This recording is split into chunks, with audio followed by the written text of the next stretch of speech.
merci d'être venu parce que tu étais à la base de cette icône scénique, première génération. Maintenant, on est déjà à la quatrième génération. Quatrième génération. C'était une voiture pour une famille moderne. Et c'était un ovni sur la route. Les Oui. gens regardaient ce véhicule-là. C'était un véhicule original, Oui. qui sortait de l'ordinaire, qui n'avait jamais été fait. Donc des grandes surfaces vitrées, le scénic. Il y a aujourd'hui beaucoup de compétitions, notamment de crossover. Oui. Alors c'était pour nous en fait le moment de dire soit on renouvelle complètement l'esprit scénique, soit on arrête et on passe au crossover. Alors c'est vraiment le pari qu'on a pris avec Renault. Et c'est un bon moment peut-être de te montrer maintenant le Scénic 4, quatrième génération de cette belle histoire de Renault. Alors, je suis impatiente. Oui, moi aussi.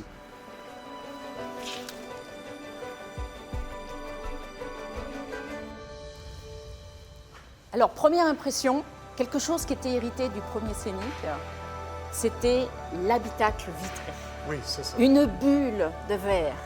Ça, c'était vraiment la dimension futuriste. Et ce qui était très très fort et ce qui avait bien marché dès le premier Scénic, c'était ce côté, en anglais on dirait friendly, un membre de la famille. Oui. Donc là on retrouve ce côté, je dirais, approchable, tactile, sensuel d'un véhicule qui fait partie de la famille.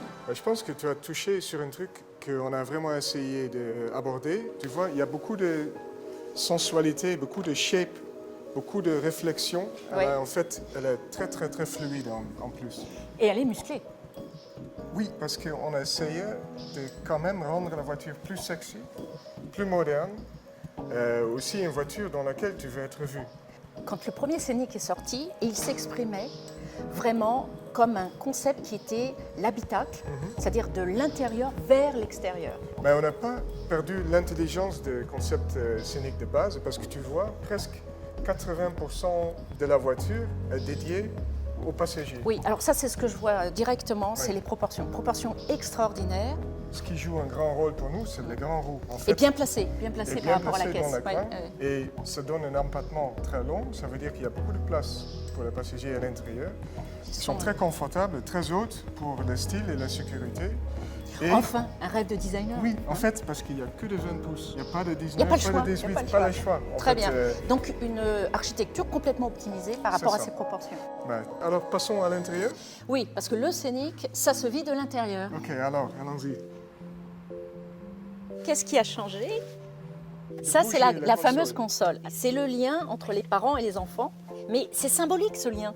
Oui, Ça a été prévu comme ça au départ. Ouais. L'espace intérieur partagé, c'était l'idée qu'il n'y avait plus de définition autre que les espaces de chacun, mais partagés dans un espace commun. Ce que je constate aussi, c'est qu'il y a eu un travail vraiment important, mais tout est doux. La rondeur qu'on trouve ici, la souplesse, et quand je passe la main, il n'y a pas d'aspérité. Ça fait plus qualitatif. La visibilité avec le PIA très fin, c'est Et ça. ça c'est la qualité Renault, pour moi.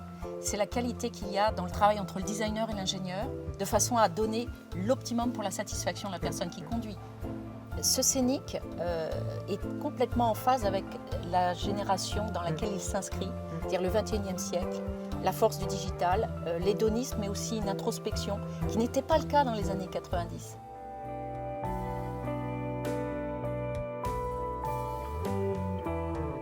En fin de compte, il a grandi, il est mature et il s'assume complètement aujourd'hui.